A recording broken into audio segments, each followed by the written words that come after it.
Today we are refinishing this bathtub. Finally, we have an opportunity to do it. It looks horrific. It's really not as bad, I guess, as you think. It's kind of, I don't even know what the heck you call it.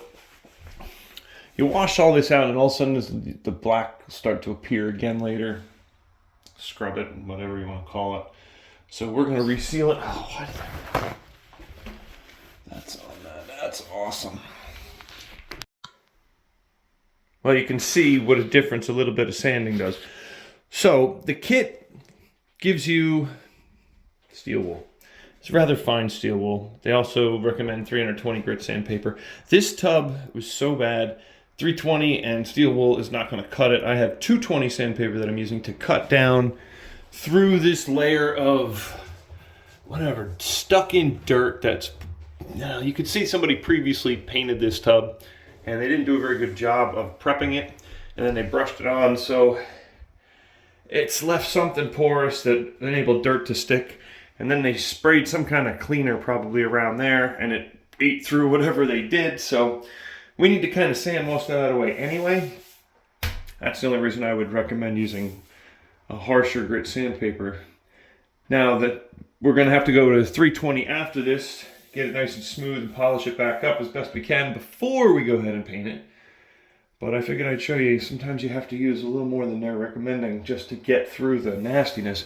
And you could see what a difference between this and like this looked like that. Just sanding some of that. So it still looks horrific, even though it's, I mean, it's just like powdered dirt all coming out of that.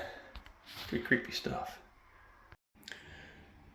So I got it pretty clean, nicely sanded, ready to go. Now I have to clean it to give you this TSP cleaner, mix it up with some water and go over it. And then let that dry and see how good it is. I may have to prep it a few times again, but we'll see how it is. It should be ready to tape and paint and go from there. Wow, this came out incredible. So that was 2 cans of this magic stuff here. Absolutely highly recommend this. This came out great. So first coat, you want to put on very light, very thin, so you can see almost right through. Let that set up a little bit so everything sticks and you don't get any runs or sags or drips. But man, this is great. Now I got to peel the tape. I have blue tape on the floor there and walls everywhere. Peel that off, caulk it all in, and put some stuff back together in here. This is 100,000 times better than it was. Wow, I would highly recommend getting this stuff.